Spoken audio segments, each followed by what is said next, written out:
Olha, estamos começando o mês de outubro, considerado o mês de combate ao câncer de mama, que leva a cor rosa como referência. Muitas mulheres, ao descobrir a doença, desabam na angústia, no desespero e na dor. Na reportagem de Nice Ribeiro, nós vamos conhecer a história de duas mulheres que estão conseguindo, com muita luta e coragem, superar a doença. O sorriso largo de quem aprendeu com a vida o significado da palavra superação. E de quem precisou fazer isso 1, 2, 3 vezes. De quem teve que aprender a usar o turbante para elevar a autoestima. Muito difícil, muito. Parece que a gente vai morrer naquele momento que a gente sabe, parece que o chão abre. É uma sensação muito ruim. Mas aí vem a fé, a confiança em Deus, aí eu comecei o tratamento em 2014, do câncer de mama. Logo que eu soube, foi um susto, a gente perde o chão, a verdade é isso. E aí eu achei que era uma sentença de morte. Até eu entender que é muito contrário a isso, é uma luta pela vida. Toda a minha família se reuniu, se juntou, todo mundo deixou o que estava fazendo e veio para a minha casa para dizer assim, estamos contigo, a gente vai te apoiar, vamos, a luta é nossa. Duas mulheres com histórias de vida semelhantes e que têm em comum o câncer de mama. A Isabela descobriu em 2014 que precisaria vencer o seu maior vilão até ali. A doença fez ela passar por várias sessões de rádio e quimioterapia. Retiraram o lado da mama e mesmo assim o câncer reincidiu. É o que a medicina chama de metástase. Levar uma vida normal é o maior triunfo para ela agora. Tem vários desafios, tem hora que o tratamento não vai muito bem como a gente quer, tem que mudar de medicação, tem que fazer uma reviravolta no que está sendo feito, mas tem dado. E são essas batalhas que estas mulheres também precisaram passar. Exibir o turbante num desfile improvisado é, na verdade, uma forma de dizer eu venci. Elas são as Amigas do Peito, projeto do Hospital Aldenor Abelo que trabalha a superação e autoestima de mulheres que já tiveram câncer de mama. Nesse grupo, a gente oferece esse momento, é o momento em que elas saem desse processo do tratamento e elas vêm ser realmente mulheres, né? E é um processo de ressocialização também, onde a gente observa que nesse momento do tratamento, a gente observa essas pacientes muito deprimidas, né, e em isolamento total. Então, nesse momento, o grupo, ele refaz todo esse sentido do ser mulher. Como elas, outras dezenas de mulheres passam pelo tratamento contra o câncer aqui no hospital. No ano passado, mais de 100 reconstruções da mama foram realizadas. Mas a estimativa do Instituto Nacional do Câncer é de 720 novos casos da doença no país até o final de 2019. E o número de registros tem crescido no Maranhão junto com a média nacional. Estudos já comprovam que existe uma tendência de aumento tanto na incidência da doença quanto na mortalidade da doença. Isso significa dizer que mais mulheres estão tendo câncer de mama e mais mulheres estão morrendo por câncer de mama a cada ano que se passa. Então são dados um pouco preocupantes ainda, né? A gente ainda precisa chegar nessas mulheres de alguma forma. No mês alusivo à conscientização do câncer de mama, o hospital, que é referência no tratamento da doença no estado, resolveu fazer apenas uma campanha interna, com a realização de atividades e venda de camisas. Pois é, ainda dentro do assunto, no Maranhão a estimativa para este ano é de 1.090 novos casos, são mais de 240 só aqui na capital São Luís. Lembrando que isso é uma estimativa, previsão. O câncer de colo de útero é a primeira maior incidência entre mulheres no estado. O câncer de mama fica em segundo lugar com a estimativa de 770 novos casos. As informações são do Instituto Nacional de Câncer. E ainda para falar sobre pouco mais sobre esse assunto e ações realizadas pelo governo do estado, aqui no estúdio do Bom Dia Maranhão, estamos recebendo o Carlos Lula, secretário estadual de saúde. Muito bom dia, secretário. Bom dia. Secretário, a gente começa falando sobre essas ações que devem ser desenvolvidas. A gente veio de duas ações importantes, que foi a do Setembro Amarelo, na questão da prevenção do suicídio, e também do Setembro Verde, que é a questão da doação de órgãos, também extremamente importantes esses dois assuntos. E agora entra de novo no Outubro Rosa, que é um debate importante, que é essa questão das ações que devem ser promovidas para a prevenção do câncer de mama. O que já tem planejado aí para esse mês, secretário? Na verdade, Eduardo, a gente tem programações que perpassam o ano inteiro, mas, como você disse, no setembro, que a gente teve o setembro para a prevenção ao suicídio e para a doação de órgãos, para o outubro a gente intensifica um debate, que no caso é o debate do Outubro Rosa, falando de câncer de mama.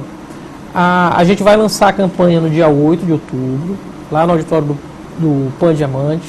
As pessoas já estão convidadas para fazê-lo, onde a gente vai intensificar. Na verdade, a gente tem a programação para o mês inteiro, a gente faz isso em parceria com a Secretaria da Mulher.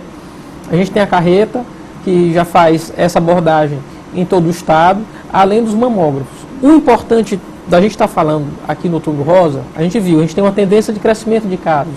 De fato, a gente tinha uma média de 500 casos. No ano passado, a gente já teve 600 casos novos de câncer de mama no estado. A previsão para esse ano é de 700. Talvez a gente vai ter um pouquinho abaixo disso, mas você pode notar que tem uma tendência de crescimento. Então, a gente tem pedido duas coisas às mulheres. Primeiro, é muito importante prevenir, muito. Então, nesse sentido, o acompanhamento ginecológico desde cedo ele é importantíssimo. A gente fala muito de autoexame, mas o autoexame, o toque, ele em geral, ele vai constatar já alguma alteração grave, né? A gente, é necessário fazer o exame para quem é nova ainda. Em geral, o ginecologista vai passar o ultrassom, então vai fazer o ultrassom da sua mama para saber se tem algum tipo de alteração. Para quem já está numa outra faixa etária, é a mamografia. Então, veja, a mamografia não é para todo mundo, não é para estar todo mundo fazendo, é porque ali tem radiação, mas com recomendação médica para você fazê-lo. Então, a gente tem também autorizado e, lógico, também falar do autoexame. Se você tocar e sentir algum tipo de mudança no seu seio, algum nódulo, ele um pouco mais duro, ele mudou de posição, é importante você procurar acompanhamento médico. Quando a gente consegue achar o câncer de mama no início, 90% das pessoas elas são curadas. Então, de cada 10... Aquela questão quando é detectado logo no início, né? Quando é detectado no início. De cada 10, 9 pessoas conseguem vencer a doença. Né? Consegue tocar o nosso sino da cura lá no Hospital do Câncer do Maranhão. Então, é importante que sirva de alento também para quem eventualmente tem a doença, tem alguém da família com a doença. Não se desespere, né? Hoje a gente tem a tecnologia muito mais avançada, tratamentos muito melhores do que tinha, por exemplo, de 10 anos atrás. A tecnologia, nesse caso, ela avança muito rápido. Então, a gente tem como vencer essa doença de uma forma muito melhor. Então, hoje, se a gente pode falar alguma coisa para as mulheres que lutam contra essa doença, é uma fala de esperança. Diz assim, não desista não, não se desespere.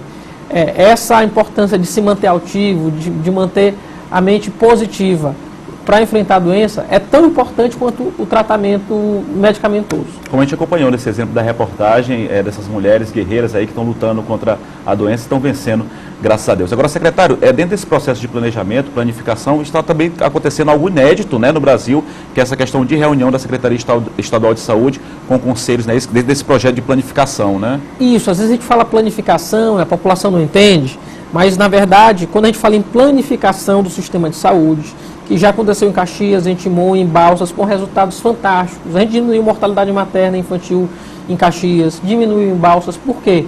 A gente fala em planificação e fala em planejamento. A gente ajeita o sistema de saúde com a integração da União, do Estado e do município. Isso vem acontecendo há pelo menos 10 anos no Brasil. Por incrível que pareça, nos últimos anos, o estado que deu mais resultado para o país foi o Maranhão, onde a planificação mais deu certo. E agora a gente começou na região de São João dos Patos, mas vai começar a planificação na região inédita. Por quê? Porque na segunda-feira a gente teve reunião com técnicos da Secretaria de Saúde Indígena do Ministério. A gente sabe que a saúde indígena não é competência do Estado, é competência da União, né? Mas, pela primeira vez, a gente reuniu todos esses técnicos com técnicos do Conselho Nacional de Secretários de Saúde, e a gente vai começar a planificação na região de Barra do Corda, ou seja, uma região com predominância de população indígena. Vai ser uma novidade, vai ser a primeira vez no Brasil em que a gente vai tentar fazer a planificação na região indígena. A gente fica muito feliz, porque a gente sabe que teriam vários territórios que poderiam ser escolhidos, mas diante dos resultados que a gente já tem conseguido obter aqui no Maranhão, se escolheu, no caso, a região de Barra do Corda, porque a gente acredita que lá a gente também vai alcançar. A gente sabe que é uma região com problemas, uma região que no primeiro semestre do ano teve muitos casos de mortalidade infantil. É um trabalho de planejamento, né? E a gente vai, na verdade, arrumar. Não entra recurso novo, a gente vai trabalhar com os recursos que nós temos, mas a gente vai arrumar a distribuição desses recursos e, mais do que isso, os processos de trabalho, que muitas vezes está errado. Então a gente, com as melhores pessoas, com os técnicos mais avançados, que não são nem do Maranhão, são de fora do estado, eu tenho certeza que daqui a um ano, quando a gente olhar os resultados do projeto, a gente vai ter a melhora de todos esses indicadores aí, de mortalidade materna, de mortalidade infantil, inclusive de percepção das pessoas em relação aos serviços de saúde que são prestados. Secretário, você tocou num ponto importante, como é que está essa questão de recurso aí para a saúde? O senhor que é um estudioso do SUS também, a gente chora todo dia, Eduardo, porque os recursos são insuficientes, né? Eles são inadequados.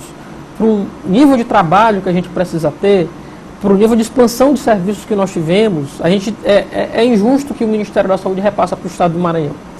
E a gente sabe que depois da emenda 95, o pessoal chama de teto de gastos, né?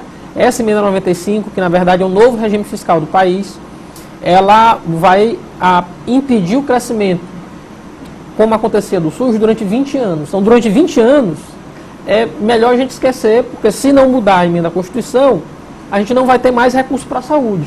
Então, a gente tem que saber que essa é uma realidade que a gente vai lidar com ela. A gente está agora proibido constitucionalmente de colocar mais recursos na saúde. Então, a gente também deixa de receber recursos a mais do Ministério, porque o Ministério não tem. Não é que ele não queira, é porque ele não tem mais recursos para passar. Então, a gente continua, somos o antepenúltimo em recebimento de recursos. O maranhense vive com um pouco mais de R$150 por ano por maranhense. É o que a gente recebe para fazer saúde pública aqui no Maranhão.